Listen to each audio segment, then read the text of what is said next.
So I just got back from spending the last couple of days in New York City for Build. And if you're not familiar with Build, it is an expo that B&H puts on that has all kinds of vendors and a lot of photographers come out to check it out. This time I was not speaking, but I did get a chance to hang out with Taylor Jackson and some other photographers while I was in New York City. But for this trip, I wanted to go nice and light since I wasn't going to be speaking. So as far as cameras, I actually only brought with me Fujifilm's new X-Half. So let's talk about my experience at Build and also with the X-Half. Thank you to Squarespace for sponsoring this video. So I gotta be honest with you all, I actually had never really heard of Build and or attended before. So it was really cool this being my first time going to Build. I underestimated how many people would be there and also how much of the industry would be there who actually didn't know who I was. I'm so used to going to all these expos and having like everyone stop me every 50 seconds for selfies and just the chat, but this time it actually was not as bad. Now, I only spent a little bit of time at the Build Expo, but one of the things that surprised me the most was the variety of the vendors. I was thinking this was just a photography thing, but they have a whole audio section, which again, I went to Berklee College of Music, so I was surprised to see companies like Melodyne there. I haven't seen these people in 50 years, so it's really cool seeing them at this expo since I haven't been to anything like, what is it, NAB? Is that the one that's audio and video? Just any of those other expos, I have never been to them. So I've been roaming around on the show floor just a bit, and honestly, I'm kind of surprised at all the different brands that are here. I didn't realize this is more than just like photography. They got stuff like Asus is here. We got Elgato is up in here. It's like all the like tech gaming stuff. A lot of screen monitors, things like that. So yeah, I've been super surprised. It's actually really cool. I need to come back more often whenever they do it. They got Frono's photo in the back there. Can y'all see him? Look at him in his purple shirt. But yeah, I'm kind of mind blown at all the brands that are here. It's like a lot of the photo brands, but on top of that, you also have all the other brands as well that I look into just because I do a lot of tech stuff on top of the photo stuff, which is probably why they're here. So yeah, this is crazy. I'm surprised.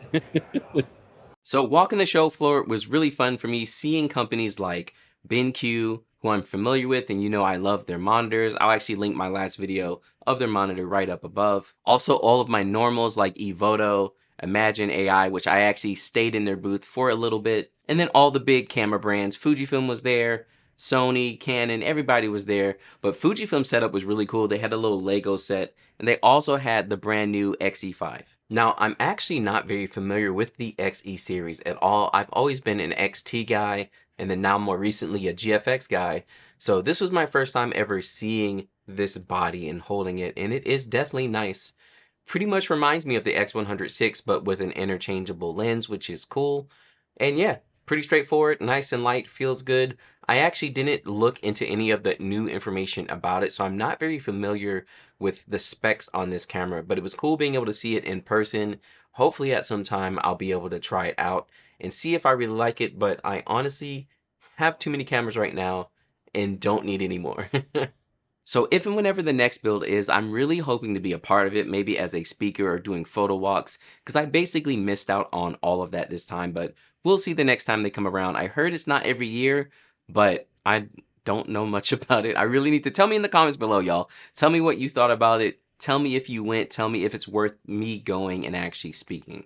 But enough about Build, let's talk about Fujifilm X-Half. Now, I know a lot of people have a lot of feelings about this camera, and online, one thing I hate is everyone always wants to focus on specs, and it's like we're forgetting the art of photography and just liking to take photos.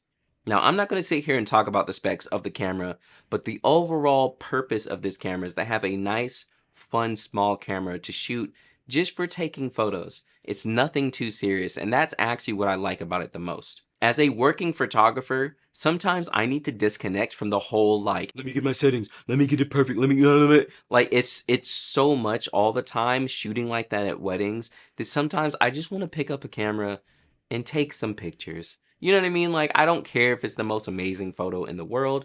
I just want to take some photos.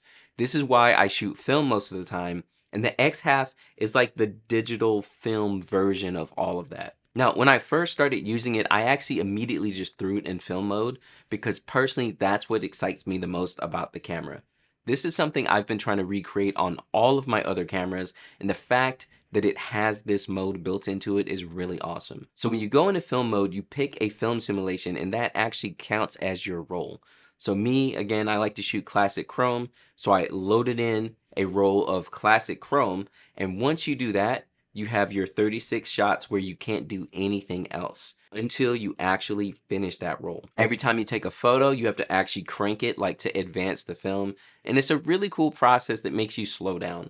Also, the fact that the viewfinder is optical is really awesome because, again, it just takes you back to the let's not worry exactly about what you're going to get and just focus on taking the photos. And honestly, overall, I was really happy with how the photos look. They actually look very film-esque, and that's the coolest part about it. A big part of what helped out making it look like film as well were my settings. You can tell that I added a lot of green to my photos, and I had my ISO on auto. So basically the camera's doing whatever it can to get good light in, and after that I'm just adding grain.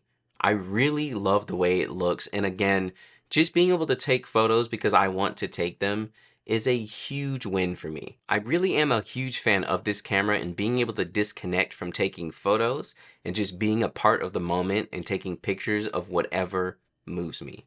It really is fun to shoot. You should definitely give it a try if you haven't. This camera is definitely a companion camera to just go out, have fun, and take photos. I think one of the biggest gripes about it is the flash is not a real flash, it's just an LED. But again, if you just need it to light up and get everything fine, it's gonna work out there. I think other things that people online don't really like about it, the fact that it's vertical only shooting, the fact that it's JPEG only, and also the fact that it's pretty much auto mode for the most part. Personally, I don't find that to be a deal breaker at all, because what I'm basically doing is thinking about where I'm gonna be, what type of photos I'm gonna take, and then I pick an auto mode, either shutter priority or aperture priority. This way I can let the ISO do whatever it feels like doing, and then I can just make my adjustments from there. Shutter priority is kind of what I like to lean on most, because basically then I can make sure that my photos aren't gonna be super blurry, and then let the rest of the auto settings compensate for my shutter speed. And I can also set it to like 1/200 to keep it pretty good in place and then shoot from there. So honestly, I really like the camera. I'd love to hear what you all think in the comments below about it. It is a great camera. Now, I do plan on making a blog post about this camera and my time with it, which I'm going to be putting on this video's sponsor, Squarespace.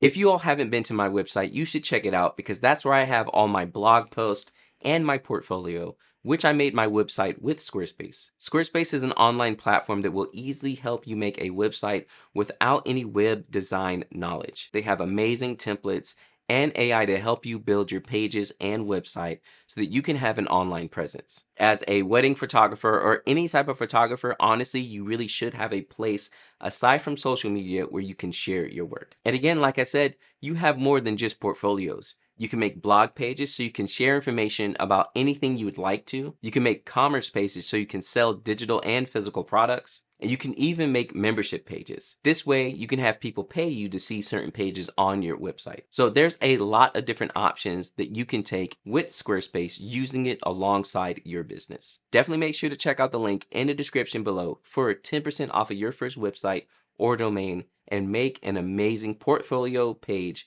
sharing everything it is about your photography. Thank you again, y'all, for hanging out on the channel. Let me know if you like videos more like this that are just kind of off the cuff, me sharing a little bit. I didn't get as much footage as I would have liked to, but that's YouTube life. It's honestly kind of the worst. It's hard to do sometimes.